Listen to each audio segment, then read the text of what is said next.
Hey guys, welcome to the shop. A couple of disclaimers right off the bat. You'll have to excuse the shakiness of the camera. I'm recording this on my iPhone, so it's all handheld. Video, the audio quality may not be that great. Working on that part. But I want to show you this old Sebastian Lathe. This actually belongs to a machinist friend of mine. He gave me this about probably 8 or 9 years ago, with the stipulation of if I ever got it running and actually used it to make some money, that I owed him $200 for this machine. So I hadn't forgot about that deal, and we're going to see if we can actually get this thing running.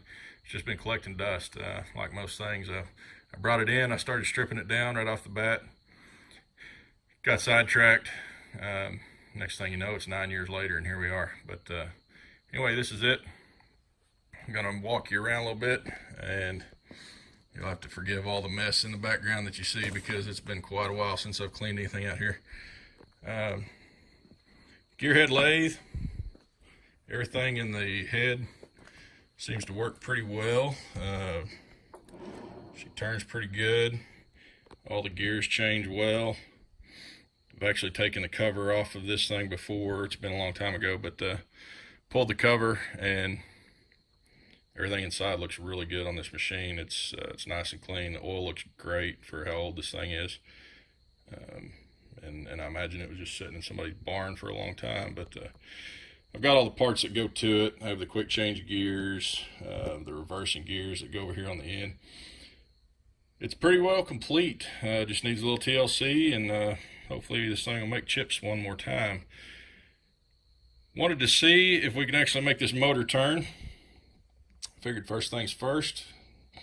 We'll see if that thing will run. If not, I don't know, we may just scrap it and do something else. I'm gonna move you back around here again. This is my little hack job setup. I haven't really done anything with the wiring on it either. This thing, that's how it came. So we've got a disconnect there. That leads to a switch up on the front side. And I've just really quickly have taken my extension cord that I have 3-phase on and hacked it together. So I definitely don't recommend anybody do this. We're going to see what happens. Hopefully I don't burn the shop down. But I got to go kick the phase converter on. It may be noisy when we come back, so hopefully the phone won't pick up too much of that. But I'll kick that on. We'll be right back. All right, here we are back at the lathe. I've got my phase converter running. You can probably hear that in the background. Hopefully it's not too overbearing for the sound on my phone here. Like I said, we got this kind of hacked together with an extension cord, so yeah, don't try this at home. Yeah, we're kind of praying that we don't set everything on fire here, but here we go, guys. Here's the disconnect. So we should be hot there, and see what we got on this switch.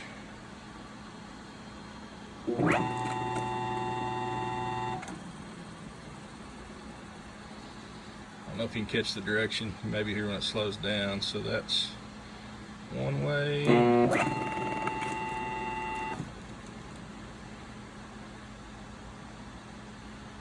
right, we actually have both directions operating. I'm gonna go kill that phase converter because I know you don't want to hear that. All right, guys, we're back at the lathe one more time. I gotta tell you, I'm really surprised that this thing ran, and that it ran as quiet, as smooth as it did. I expected a lot worse out of this old motor, and just being the condition this machine's in. Really wasn't thinking that it was going to fire off like that. It did try to stall a little bit in one direction, you probably noticed. I think that was me. Actually, it's probably my fault not hitting the switch completely. Just had it partially engaged. But yeah, so it works. Couple of things I'm not real happy about. The end play on this thing, there's probably about 3/8 of an inch or so worth of end play on that shaft. The main thing I don't really care for are, if you can see here, these oil cups. There's one there. There's one on the front that's completely missing. The back one's broken off. The top's missing. So no telling how much dirt and gunk and years of crud's down inside those holes.